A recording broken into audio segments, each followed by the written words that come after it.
A male-male situation is obviously a complicated one in that we don't have necessarily an egg source, so typically we have to go to an egg donor. Things to consider about an egg donor are, do you use a family member? If so, you certainly want to use a family member that's not related to the sperm source. So, for example, one partner may say, my sister would love to be part of this, so what we'd like to do is establish an egg donor. And in that case, we want to find an egg donor that is young, hopefully less than 30 years of age, that has had children or would like to at least be helpful in their particular situation.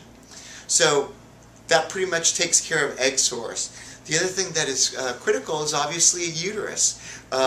This is a little bit more complicated because now you are using the uterus of another woman and therefore need to either hire a surrogate or have another family member participate in holding the child through gestation. There are incredibly difficult FDA guidelines that need to be met by the FDA for both a donor and a surrogate. So the particular considerations are, in an egg donor, you want to make sure that there's no infectious disease, that there are no drugs. These are important considerations when you consider where the egg is coming from that's going to make your baby. Similarly, in the eye of the FDA, this surrogate is the recipient. So the sperm source and the egg source need to be tested by FDA guidelines. Again, a whole battery of blood tests for things like HIV, hepatitis, syphilis, something called HTLV. Those are just a partial list of the things that need to be considered when dealing with a surrogate.